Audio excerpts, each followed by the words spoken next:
Ration card ration card ration card, Indiramma ఇల్లు ఇందిరమ్మ ఇల్లు.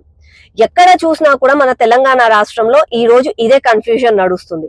Confusion కి care of address Congress party పరిపాలన, 6 గ్యారంటీలు, ముఖ్యమంత్రి రేవంత్ రెడ్డి గారు స్కీమ్ల పేర్ల మీద అంటే అంటే చేయిస్తున్న ఈ సర్వేలు. అసలు మాత్రం వీటిలో ఎలాంటి క్లారిటీ మాత్రం ప్రజలకు లేదు. ప్రజాపాలన పేరు మీద మీకు ఎలాంటి స్కీమ్స్ కావాలి, మీకు రేషన్ కార్డు ఉందా లేదా అని చెప్పి అందరూ కూడా పనులు వదిలేసుకొని ఎండలలో మొత్తం ఒక వారం రోజులు తిరిగి అన్ని వార్డ్ ఆఫీసులలో ఇట్లా కొన్ని సెంటర్స్లలో అప్లికేషన్ ఫామ్స్ ఇచ్చారు. దాని తర్వాత ఇంద్రమ్మ పేర్ల మీద కూడా మళ్ళా సర్వేలు నడిచాయి.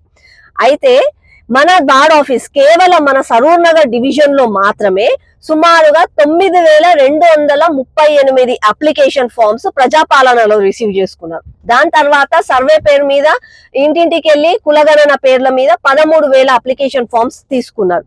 ఈ 13,000 అప్లికేషన్ ఫామ్స్ హెడ్ ఆఫీస్ అయిన సివిల్ సప్లై ఆఫీస్ కి పంపిస్తే అందులో నుంచి కేవలము కొత్త రేషన్ కార్డుల కోసం ఎంక్వైరీ చేయండి అని చెప్పి 290 పేర్లు మాత్రమే మన సరూర్ నగర్ కి రిటర్న్ పంపించారు. 13,000 నుంచి 290 ఎలా స్క్రూటినీ చేశారు అనంటే క్లారిటీ మాత్రం అధికారులకు లేదు. వాళ్ళు ఎలా చేశారు అన్నది ఇంకా వాళ్ళకు తెలుసు, ముఖ్యమంత్రి రేవంత్ రెడ్డి గారికి తెలుసు, రాహుల్ గాంధీకే తెలుసు. ఆ 290లో నుంచి వీళ్ళు ఇంటింటికి వెళ్ళి గత 3 రోజుల నుంచి ఒక 5 మంది సూపర్వైజర్లు సర్వేలు చేస్తే అందులో చాలా మటుకు రిజెక్ట్ అయ్యాయి. ఎలిజిబుల్ ఆల్మోస్ట్ సుమారుగా ఒక 40 వరకే ఉండొచ్చు. అది కూడా ఉందా లేదా గ్యారంటీ మాత్రం వాళ్ళు ఇంకా క్లారిటీ ఇవ్వట్లేదు. అది ఇంకొక 2-3 రోజులు పడుతుంది అని చెప్తున్నారు. అండ్ కొన్ని ఏరియాలలో ఇప్పుడు సర్పంచ్ ఎలక్షన్స్ అవుతున్నాయి, గ్రామ సభలు పెడుతున్నారు. ఆ గ్రామ సభల జరుగుతున్న దగ్గర మాత్రం కొత్త అప్లికేషన్ ఫామ్స్ తీసుకుంటున్నారు. అప్లై చేస్తే రేషన్ కార్డ్ కావాలన్న వాళ్ళు అప్లై చేస్తున్నారు. కానీ మన జిహెచ్ఎంసీ పరిధిలో మాత్రం ఇంతవరకు ఎలాంటి ఆర్డర్స్ లేవు. ఎలా కూడా అప్లికేషన్ ఫామ్స్ తీసుకోవాలా, అసలు ఎలా అప్లై చేయాలా అన్న క్లారిటీ అధికారులకు లేదు, ఎవరికి కూడా లేదు.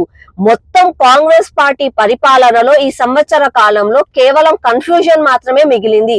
క్లారిటీ మాత్రం నాకు తెలిసినంత వరకు కేవలం రేవంత్ రెడ్డి గారికి, తన బడా బాబు అయిన రాహుల్ గాంధీకి మాత్రమే ఉంది. కానీ ప్రజలలో మాత్రం కంప్లీట్ కన్ఫ్యూజన్ మాత్రమే ఉంది.